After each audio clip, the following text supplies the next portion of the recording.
Hi guys, I'm Desiree, and if you found your way to my channel, welcome. Get the heck on in here.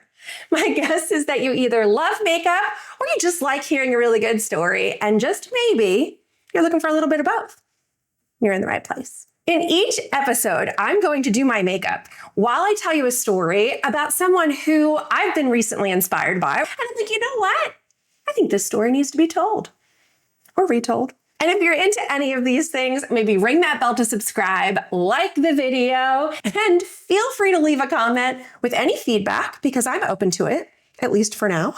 And if you have anybody's story that you want me to tell in a future episode, drop that in the comments too, because I'd love to be inspired by who's inspiring you. And by the way, I'm going to list all the products that I use in the description below, so that should be helpful. So let's get started, shall we? So today's episode, it's a lot. Like, I'm not even going to sugarcoat it. It's a lot. And when I first heard the story of Henrietta Lacks, I honestly was so appalled. I was shocked. I was heartbroken. I was angry. And I'm just like, is this even a story I should be telling? Like, is anyone going to be inspired by this? And I'm like, you know what? Yes. Because we can learn a lesson in every story. In anyone's story. But also, it's a story that deserves to be told. And that is why we are covering the story of Henrietta Lacks today. And you'll see what I mean as we go through the story. Like, there's just so many layers to it. Like, there's scandal on top of scandal on top of scandal. At the same time, it's revolutionary. It's groundbreaking. It's the future. It was the future then, and it's the future now, and it's the future of the future. It's the future's future. We are going to do some unpacking. I think the overview of today's episode is really going to come down to imagine changing the world. Imagine leaving this lasting, unbelievable, groundbreaking, earth-shattering, life-changing for the whole planet and each individual person that is on this planet. Like, imagine you did that. You made that much of an impact. You made that much of a difference. But you never even knew. Nobody told you.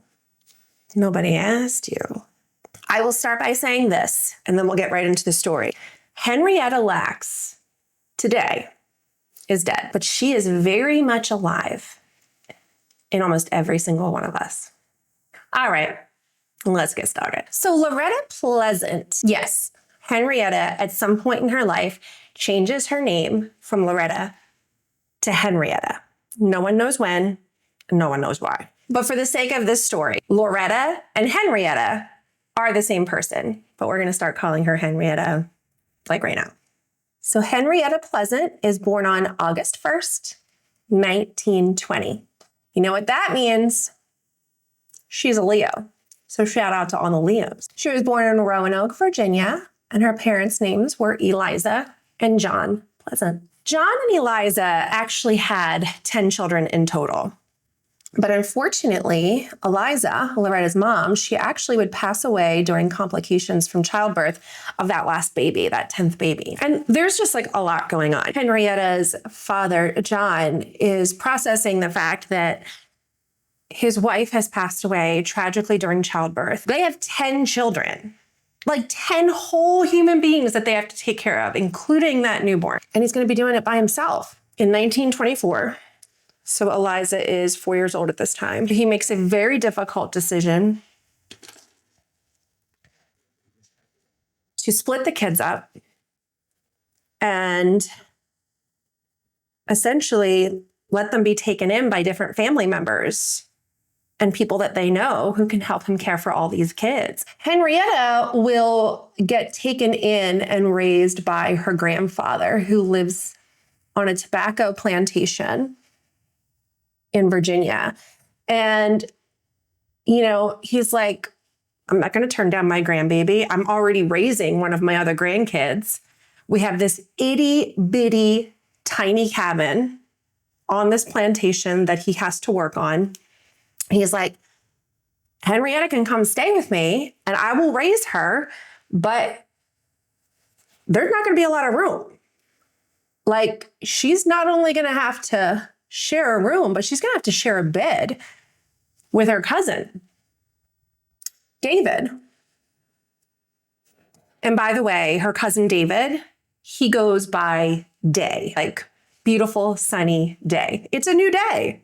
How's your day? So a 4-year-old Henrietta moves in with her grandpa, and a 9-year-old cousin Day are just like instant besties. They're roommates, they're bedmates, they're like two peas in a pod. They literally do everything together. And yeah, so this might be a good time for me to share a few little fun facts with you about our little Henrietta. So Henrietta had a nickname and she went by Henny. She's also said to have like the most beautiful, captivating, intense hazel eyes. And I often wonder, like, these beautiful, mesmerizing, bright hazel eyes, did she get them from her mama or from her daddy? I always wonder those weird things, but I don't know the answer. Henrietta always had her nails done with the same red nail polish. So like she had a look. She was also known to never, ever, ever leave the house without her skirt pressed and pleated.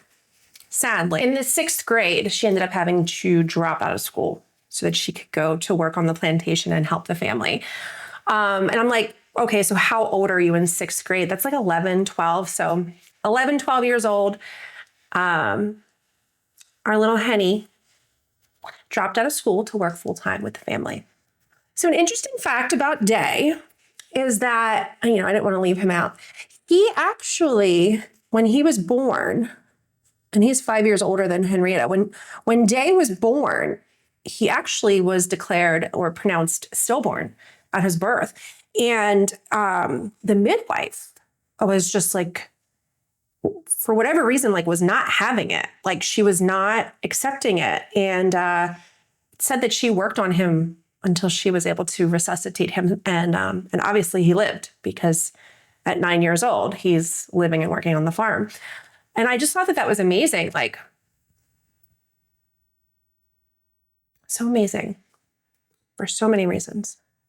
So when our little Henrietta turned 14, it's about 2 years now after she has dropped out of school, and she welcomes her first baby with her cousin Day. I know, it's a lot. I don't want to harp on it. It is what it is. Just going to leave that there. We are not here to judge, just telling the story. And on April 10th, 1941, she's 20, Day is 25. They get married in Virginia. So, they just got married, they have the 2 babies, and they're working on the tobacco plantation. And it's just like, okay, she's 20, Day is 25. I feel like they're kind of at that age where they're like, okay, we're building our little life. What do we want to do next? What do we want to do now? Do we want to stay? Do we want to go? What do we do?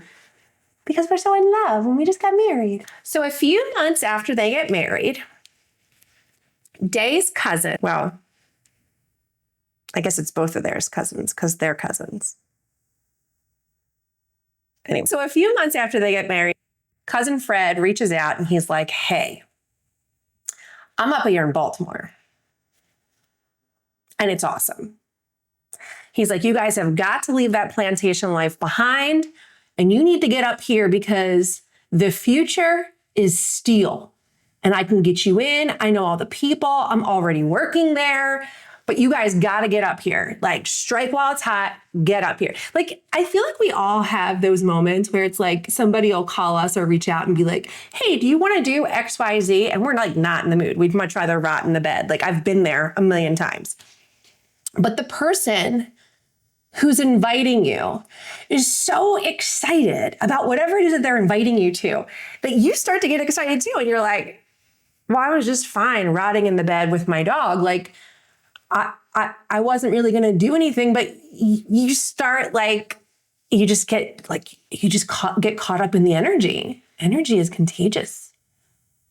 So anyway, cousin Fred convinces Henrietta and Day that it's time to go north and try something new.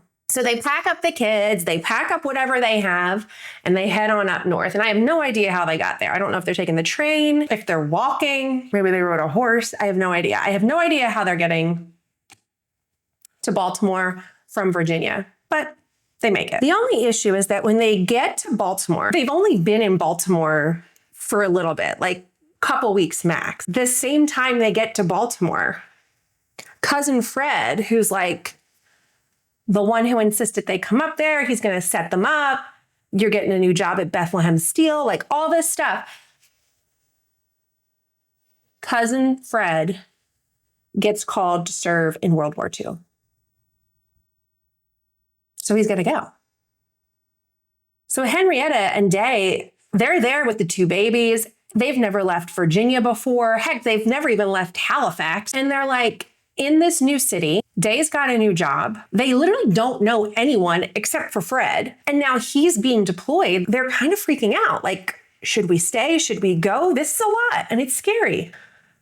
Well, Fred, he's a stand-up guy, I think. Seems like one. Fred is like, I am so sorry that it's going down like this. I meant to be here to help you guys get settled in. I meant to be here to help you guys meet people and to kind of, work your way around at the steel company. He's like, I never saw this coming. And you guys came all the way up here. You trusted me to just pick up your whole life and your kids. Like, he really felt bad. So Fred's like, I gotta go to war. But I just emptied my entire savings account. And I'm giving it to you guys to help you with anything you might need getting settled here in Baltimore. I mean, you can't put a price on family, but like, honestly, Fred, that was so sweet. Stand-up guy. And I would like to think that Henrietta and Day were like so gracious. And they're probably like, as soon as you get back, man, like, you're going to come live with us till you transition, you get back on your feet. Like, we got you. Like, you got us, now we got you. And like, I wonder, like, did Fred have a dog? Like, they were probably like, we'll take care of the dog. But I have no idea. I just made that up. Probably not helpful. So while it was Fred's goal by leaving Henrietta and Day with the life savings that he had put aside, it seemed like they were really appreciative. Like, they didn't just squander it. They didn't, go on a shopping spree. They didn't buy steaks. Like, they put a down payment on a house, like they were, I feel like that just really showed their appreciation for what Fred had done for them. Like, they were thoughtful with how they were going to spend the money, and they did it. They spent it on something that meant something. And it was helping them get settled and started. So like, imagine being 21 and 25 in the 40s, 1940s. You move to a new big city and you buy your first house. Like, that's amazing. Congratulations. And there's no shame in getting a little help along the way, as long as you pay it forward. That's my theory. Henrietta and Day, the house that they purchased, I believe it was like part of almost like a row home.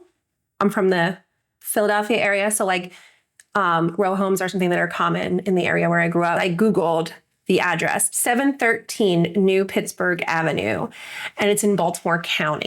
I mean, I'm like already kind of in love with Henrietta at this point. I mean, she's been through a lot. I mean, when you think about it, she had to grow up without her parents. Her mom died during childbirth, giving birth to one of her siblings. So she lost her mom at 4 years old. And then on top of that, at the same time, her dad's really not handling it well. So he's not around anymore. And she's living in a time period where segregation is very real. And she's an African-American woman. She had to drop out of school at 11 or 12 years old to go work full-time. I mean, I know that was common back then, but, doesn't make it any easier. And by 19 years old, she's already got 2 kids, and one of them is severely handicapped. And that daughter, her name is Elise.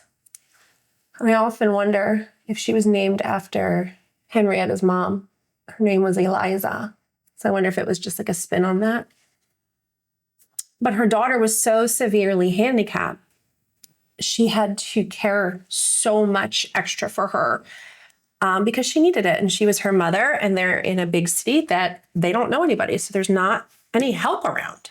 So she's kind of doing it all on her own while Day, her husband, her cousin, is at work. You know, he's getting established in his new career at this new company in this new city. I mean, you know, they're living in Baltimore now, which is essentially like a whole, like when you compare Baltimore to where they came from in the middle of nowhere on a plantation in Virginia, I mean, they might as well have just went to a totally different planet altogether. So there's just a lot, and she's handling it, and she's 19, or it was the year she was 19 turning 20. And there's a part of me where I'm like, I feel like Henrietta, this would have been a really good time for Henrietta to like take a break.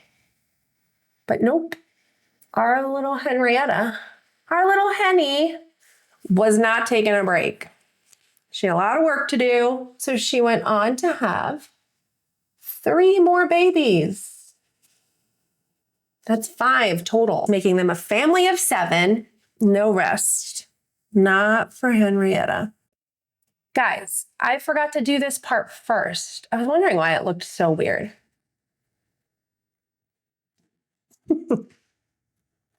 On January 29th, 1951, Henrietta took herself to the hospital. She went to Johns Hopkins Hospital in Baltimore. Now, what we didn't realize was that right after Henrietta had given birth to her 5th baby, she was in a lot of pain all the time. And the pain primarily was coming from her stomach. She just assumed it had something to do with the pregnancy the whole time. She chalked it up to her body going through so much. And, you know, so she was just having some pain and she'll suck it up and deal with it. Well, once the baby was born and the pain for months and months on end would not go away, she was like, I gotta go get this looked at. Like, there's something not right. I gotta go get it looked at. After lots of testing, they did biopsies, they did x-rays. It was determined that Henrietta had a very aggressive form of cervical cancer. And 8 months later, at 31 years old, Henrietta would pass away. We just went through Henrietta's entire life, all 31 years of it. Where was the scandal? Where were the breakthroughs? At what point did she change the world? Weird, because I thought we talked about everything. So that day that we just talked about, the day that Henrietta took herself to the hospital because she was in unbearable, excruciating pain and had been for months. Well, that was it. That was the day. That was the moment that would literally change everything for everyone forever. Okay, so let's go back to that day. Henrietta at the time is only 30. She passed when she was 31, but at this point in time, she's 30. All Henrietta knew that day was that she was in so much pain and she needed a doctor or a medical professional desperately to help and treat her. What Henrietta didn't know was that when all those tests were happening that day, the biopsies, the blood work, the x-rays, there was a doctor who took a piece of that biopsy without her consent, without asking her, without asking her husband, without asking a single person that could have potentially been there with her that day for consent or permission. So like he stole it. And this is where the story begins. Dr. George Gay, head of tissue culture research. Yep, he's the one. So he runs this entire team, this entire department, this entire lab at the hospital that Henrietta's at. And all they do is work on growing cells, like human cells that make up a body. This is Dr. Gay's life work. Like, he's obsessed with it. He eats, sleeps, and breathes cells, how to harvest them, how to treat them, how to feed them, how to multiply them. Like, he's obsessed with it. He's like psychotic about it. And he's willing to risk everything, because he does, to uncrack this code. Gay's team had been trying and failing. They wanted to grow them and multiply them in a lab. And they've been working on this for decades. And guess what? Henrietta's cells were the breakthrough. But there's just one little itty bitty teeny tiny baby problem. Neither Henrietta or a single person in her family knew that this was happening. That is not good. No one ever gave consent or permission for any part of Henrietta's body or body makeup or body chemistry to be taken for research, development, testing, nothing. But then again, no one asked. But I'll tell you, that was not going to stop Dr. Gay. I mean, there's a part of me that was just like, he probably didn't want to ask because he didn't want to be told no. So he would just like, just do it. But I don't actually know that part. I'm just imagining if he's working on this for decades and it's like his only job. Maybe he didn't ask on purpose because he didn't want to get a no. I just put medium tan on. I'm not a medium tan right now, so I'm going to leave it. We're going to work with it. But just so you know, I am aware that this is not my color. I am like a solid medium this time of year. And this is like 4 shades too dark, but it's fine. My bad. So as it turns out, the cells that were taken from Henrietta's biopsy, they were unlike anything that scientists or researchers had ever seen up to this point. And I don't mean scientists and researchers just in Baltimore, just on the East Coast, just in the United States. In the world, no one has seen these types of cells before. They're very special. And you have to consider too, the people who work in these like biotech, health, drug, research and development industries, they are constantly researching and testing things for like cures, better treatments, vaccines, new innovations, identifying new diseases. And the list goes on and on. I mean, they're constantly testing for different things to advance medicine or to innovate and make better what already exists. And think about it, when you're the researcher, like if you or I were the researcher and all you do all day long is test these things, you need cells. You need human cells for the best results. But not only that, you need living cells, human, living, alive cells. Okay, well, this is planet Earth and there are a ton of people walking around on this planet right now. Seems like we have plenty of cells to work with, right? Why is there such a shortage of research cells? I mean, I think about all the things that people donate for money. Plasma, DNA. Like, I'm sure someone would donate cells for research if, you know, that was something that they were okay with doing to make a little extra cash. I don't see the issue. Well, not all cells are created equal. So how long do human cells live once they're outside of the human body? Well, if they're cared for in a state-of-the-art lab with top-tier protocol, human cells can last anywhere from a couple days to a couple weeks, and in some cases, a couple months. But obviously, these things will vary depending. So when you're trying to find a cure for a life-altering disease, I imagine it's not an ideal scenario to have to stop all of your research and testing just after like a few days of it starting because the cells that you're testing on completed their lifespan and died. And then your testing dies along with it and you're back at ground zero. I know this is weird, but I just had this flashback to that video game Tetris. The game starts and at first everything's like chill and calm and like the music's chill and you're like, oh, this is a very calming, relaxing game. Everything's manageable. You like clear the first row, the second row, you're like, got this. Probably even gonna win this time. But then all of a sudden, you start running out of room. And they only send you like the weird shaped ones, like the ones that don't fit into anything that you actually need to fill. And they start coming so fast. And they start falling faster and faster and faster. And before you know it, it's impossible to win. And well, the game's over.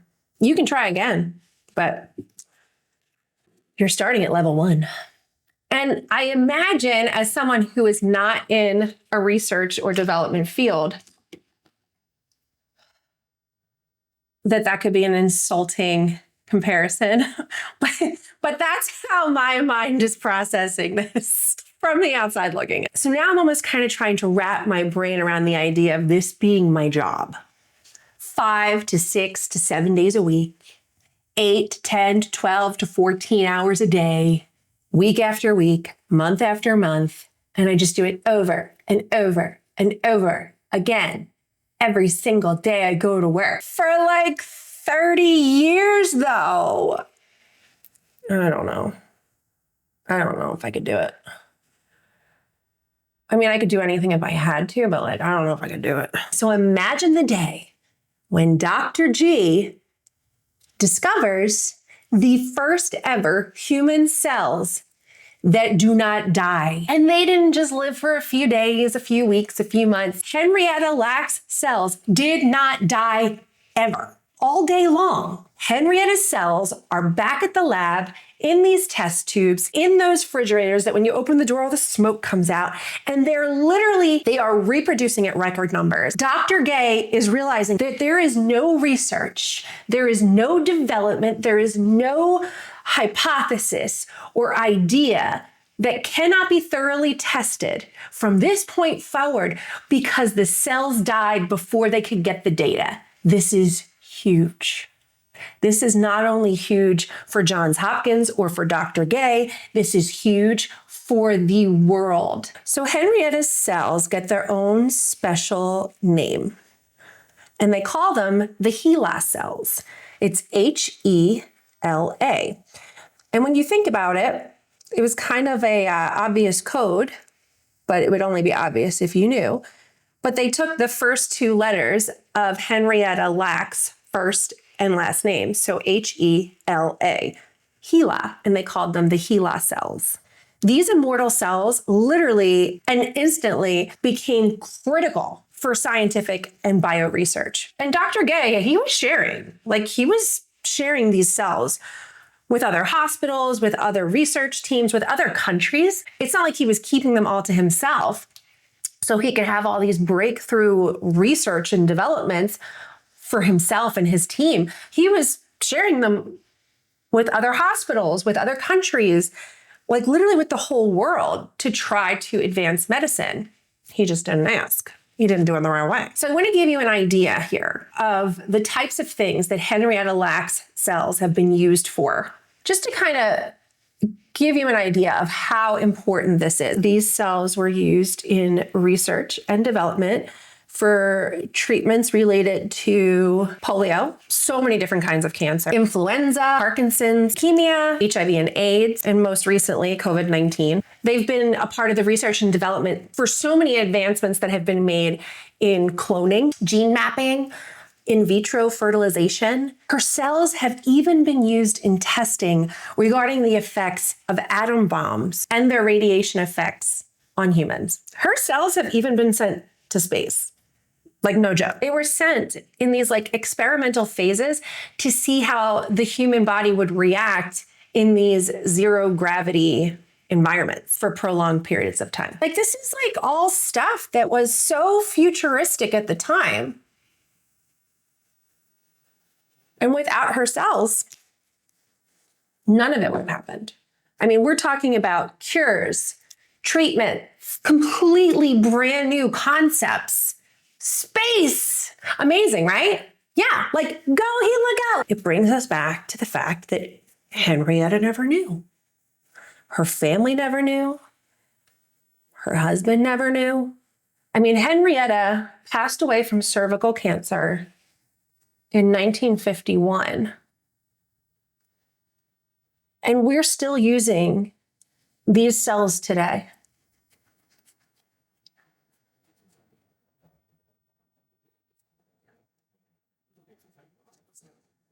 And all of this is happening, all these medical breakthroughs and cures and the hope that they're able to give people all around the world, probably people that Henrietta even knows and is related to. And there's all this money being made. And while the Lacks family is literally living in poverty, and the irony of it is that so many people in Henrietta's family would struggle to be able to afford the most basic of healthcare. I mean, come on. What It wouldn't be until the 1970s, so pretty much 20 years after Henrietta had passed, that her family would find out what had happened. And it's so crappy, in my opinion, how they found out. Because, I mean, obviously they should have never had to find out. They should have been whatever. Not why we're here. Just telling you the story. So get this. One day, the Lacks family gets a call from somebody working on a research project. And I'm going to summarize this in my own words because this is kind of how I interpret it. So imagine this person from the research company is like, hey, so glad I was able to catch you today. How's it going? Well, I just wanted to let you know that we have been having so much success these last few decades with your mama's cells. You know, those amazing super cells that never die. So anyway, I'm calling to see if maybe you or any of your other family members want to come in and be a part of our new research test group, because we'd really love to see if anybody else in your family have these same cells or maybe a different type of these kind of cells. And like, we would just really love, to just, see if that's something that we could do. What do you think? So while that's not actually what was said during the call, my first thought is that whoever answered that call was probably like, what the heck are you talking about? My mother's been dead for 20 years. Like, what do you mean you have her cells? And I feel like there's like a ripple effect of once you realize that I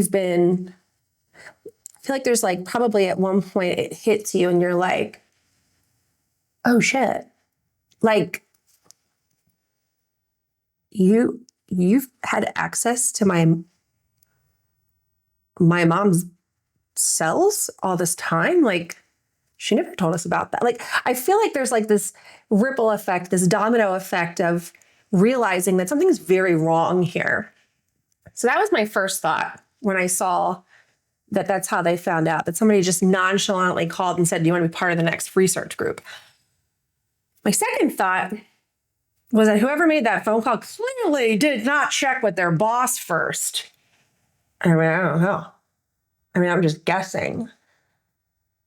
But I just feel like they went rogue and like, look, I got the rest of the family to come in. And they were like, you called the family? HeLa cells are a big deal. They're a staple. I mean, you can't even do research without making sure you have your stash of HeLa cells ready to go, among other things. So yes, although the truth was ultimately uncovered, it took 20 years. And I can't imagine how bittersweet that must feel to know that 20 years after your mom or your sister or your wife or your daughter has passed away, that they are single-handedly saving lives all over the world. Henrietta's cells are saving lives, making breakthroughs. I mean, the impact is immeasurable. Now, for the record, there have been a lot of efforts to right this wrong since it came out. And we aren't here in this video today to judge. We're here to learn. We're here to look for the light. I think what sticks with me the most, and you might feel the same way, is that Henrietta didn't get to live to see the impact that her life would make on this great big world. From starting with the fact that her cells have impacted the world as a whole, but then drilling it down to that singular human who probably, in her own family, her kids, her grandkids, nieces, nephews, great-great-grandchildren, the future of her bloodline. I mean, and people she'll never meet are all going to benefit from her cells. Every single person that has lived, whether they're good, bad, indifferent, and everything in between, they have all been impacted by Henrietta Lacks and the role that she has played. I mean, there's so much pain and scandal and heartbreak in this story that you almost lose sight of the light within it. What I'm taking from it is that every life matters and every story deserves to be told. And sometimes the greatest legacies will come from the most unexpected places and sometimes from very unexpected people. So I first want to thank you for spending this time with me and for getting to know Henrietta and her story. If you enjoyed this transformation, don't forget, I will be listing all the products that I used below. And if you like this kind of content, don't forget, like this video, subscribe to the channel, and leave a comment of whose story you'd like to see me tell in a future episode. Thank you guys so much for being here with me and making this possible. And I cannot wait to see you again next time. Bye, guys.